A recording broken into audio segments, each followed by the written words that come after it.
Working with brands as a small creator can be a really daunting task, especially if you've never had any experience with content collaborations before. So in today's video, I'm going to go through some of the do's and don'ts of working with brands as a small creator and talk about some of those things that you may need to know if you're just starting to work with brands. Not all of the things that I'm going to talk about today are super obvious, so I thought it would be a good chance to shed a little bit more light on this topic. But for those of you who are new to this channel, my name is Kaylee and I'm a beauty and fashion photographer based near Sydney, Australia. But I'm also a content creator and I started this channel a few years ago to talk about all things business, social media, freelancing, and content creation. And as I've mentioned already, we are going to be talking about some of the do's and don'ts of working with brands as a small creator. I remember starting my first YouTube channel over 10 years ago now, and I was approached for the first time in the following couple of years by a brand for a content collab. And I remember there was a million things going through my head at the time. I didn't know what to charge. Was I charging for usage as well as the actual content itself? I wasn't even necessarily concerned that the brand may not be that relevant to my channel at the time. I was just so excited to get a brand deal for once. And so a lot of these things I was kind of looking past or not really thinking about in depth. And that's why I wanted to do this video today, to talk about some of those do's and don'ts for certain moments that you might come across when you are working with brands where you're not really sure what to do. And even some things we're going to talk about today, you don't have to wait until you get your first brand deal. We'll be talking about some of those situations where you might feel you're ready for a brand deal, but no one's actually approached you yet. So that's a kind of situation where I've got a few tips for that as well. But we're going to dive straight into the first point, and that is don't accept a deal just because a brand is offering you money. Now, sadly, I've fallen victim to this many times across my several YouTube channels in the past 10 years. And I think too often, sometimes as freelancers or content creators, where you're having to make money and you're having to make a living for yourself, and if you've got moments where financially you're not as stable or things are not going as well for you, which is very natural in being a freelancer or a content creator full-time, these are the moments where sometimes you do feel like you need to take brand deals because they're offering you money. And even in the beginning, when you're just starting to work with brands, this is really a time where I think you're easily sucked into things like this, where if they're offering you money, you really want to take it. And I totally understand the feeling behind that too. It's really exciting when a brand contacts you for the first time and they are offering you money. So sometimes the allure of that money can make you a little bit naive to the brand deal itself. And this is what you have to be really careful of. So do consider the brand deal and negotiate it to what you feel it's worth. This is by far one of the most important do's in this particular video today. And I really think every brand deal that comes your way as a content creator, you should really consider it from all angles. Not just the financial side of things, but yes, that's also a side of things that you should consider too. But also whether this brand deal is relevant enough to you. Is it going to be beneficial enough for you? Are they going to be paying you an appropriate amount of money for what you're actually going to be producing? And there's always the chance to negotiate with these brands as well. You don't always have to feel like you just take the offer that's given to you on the table. Consider it, consider whether the brand is right for you to be working with and whether you need to negotiate the rate higher or whether you're happy to negotiate your own rate to be a little bit lower to fit within their budget.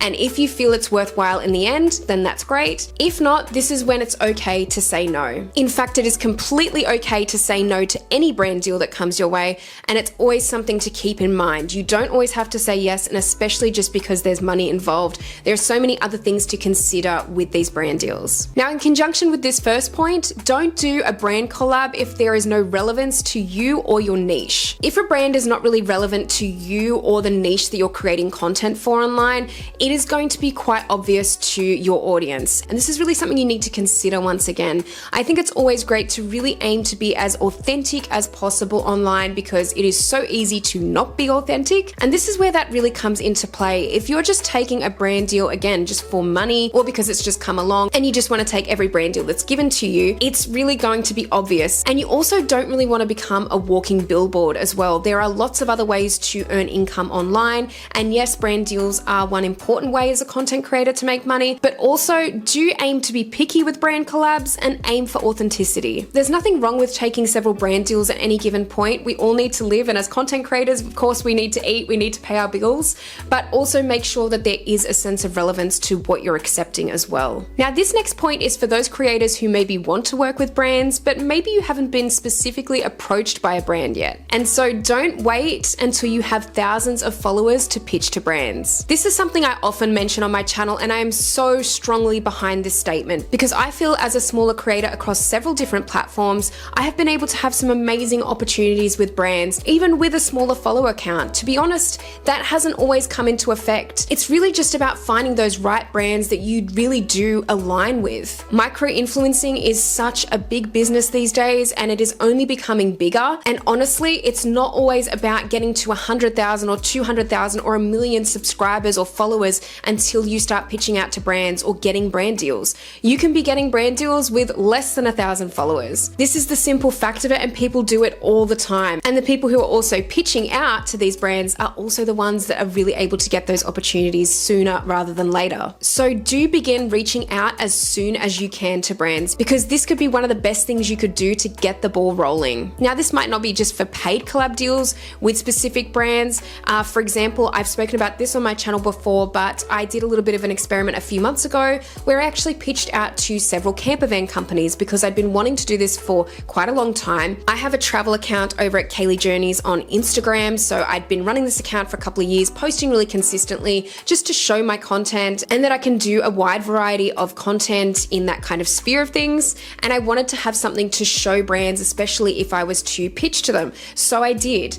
And then luckily for me, several of them got back to me this year, which was really exciting. And I've already been on one content trip with a particular camper van company, and it was amazing. So I've actually got another one lined up for next month. And for this account that I've been talking about, I only have about 1,800 followers. So that's sometimes the kinds of opportunities that you can really make happen. And it doesn't have to be about waiting until you've got 100,000 subscribers or followers. Really start reaching out to those brands sooner rather than later. Now, the next point is specifically important for UGC creators, but don't forget about usage fees. I think that honestly, a lot of creators forget all about usage when it comes to charging for certain brand deals, and particularly for UGC. UGC tends to have a small upfront cost for actually creating the video, but a lot of creators actually forget to charge for the usage for however many months the brand will be using that said UGC video for. So for example, I was approached recently for a UGC brand content deal where I was doing a video for a brand where it would require about 12 months of usage afterwards. So they were going to be using this in their paid advertising. They were going to be having a paid campaign running where they would buy advertising space online. So my face was basically going to be on a lot of different platforms for paid advertising. This wasn't just a case of them posting it to their own socials and that was it. This is a case of them actually running paid advertising campaigns, and this is where it's especially important to charge usage fees. So do consider usage fees, and the way you can kind of look at this is as a percentage of the original amount that it cost you to create the video. So for example, if you had a fee of like $250 to create the UGC video, then you would take a percentage of that and then multiply that by every month of usage that the brand requires. And that's what I actually did in this instance for my most recent UGC video. Because of the amount of usage that was needed for it, then I would multiply the percentage of that fee per month of usage. So I believe anywhere from about 30 to 50% is pretty normal for this for usage fees, but honestly, this is completely up to you. It's completely up to the brand as well that you're dealing with and what their budget is, and it's really up to you to negotiate this with them, but it's absolutely something not to forget about. Also, don't allow brands to constantly dictate to you. I've had several brand deals in the past, and seemingly it's always the ones that I've accepted a really low rate for, and it's been an absolute nightmare working with them. And I say this because they have constantly asked the world of me. And brand deals that should have only been going on for a short period of time, a couple of weeks even, have stretched out to months because of what they have asked of me as a creator. Some brands are really okay with constantly dictating to you what they want, especially if they have paid you a low fee, and they will just continuously try and squeeze more and more and more and more out of the brand deal. And this is where you have to say no sometimes. Working with a brand that starts to do that to you, you really do start to realize the red flags pretty early on. And there has been occasions where I've noticed that with several brands early on, and I've continued with those brand deals, and it's just always ended not that well. So I don't recommend it. If you do sense the red flags of that early on, sometimes you can only imagine what it's going to be like by the end of the brand deal and when you're in the process of actually creating the content. There may be things that brands ask you to do that you're not comfortable with doing, and you're not comfortable with doing, especially for the fee maybe that you've negotiated. They may be asking a lot of extra work of you. So in this instance, do remember to set boundaries. Now, this goes for lots of different things with a brand deal. It could be replying to your emails. They may expect a reply from you immediately. I've had brand deals where the contact I've had has not replied to me for weeks, but as soon as they've sent me an email, they expect me to reply within minutes. And it's just such unrealistic expectations. Along with timelines and deadlines, this is something else you should be really aware of and be very clear and upfront with how long you expect this all to take. And if they're trying to push you into a really, really tight deadline, you really need to be upfront with your boundaries around this and say to them that either they may need to pay an extra fee because it's such a quick turnaround time, or that you simply can't do it in that short of a time frame. Also, be aware with what is included in your brand deal, and don't continuously just agree to whatever the brand is dictating to you if they're asking for more and more and more.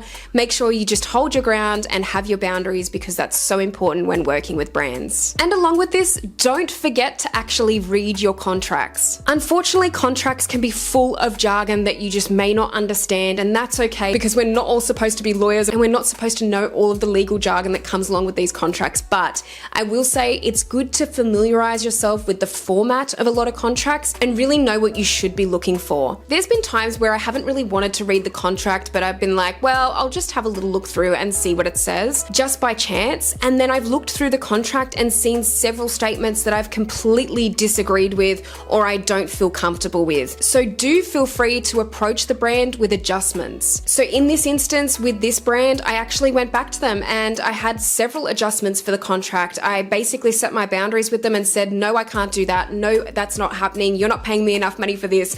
All of these extra things that they were actually sneaking into the contract that I had no idea was not explained to me up front. This is stuff that you need to be really, really careful of, and just make sure that you're essentially reading the contract to the best of your ability. And if you're not sure, maybe get someone else to read it through with you. The scary thing is you don't want to be signing up to anything that you feel you haven't agreed to. And especially when it comes to the monetary compensation of things or your general compensation of things, you want to make sure that that is all very clear in the contract and there's no caveats to that. And this leads into my next point, which is don't forget to make your payment terms clear. This is something I have very much learned as a freelancer over the years in my photography business. You really need to be so upfront with fees, and that can be anything surrounding the financial compensation of the content that you're creating. You need to be really upfront with what it is you're charging, when there needs to be more money charged, and what the content is exactly that you're going to be producing for this amount. So do communicate expertly when it actually comes to your fees. Now, this also goes for things like if you require a deposit from a brand, this is something that you may feel more comfortable asking for.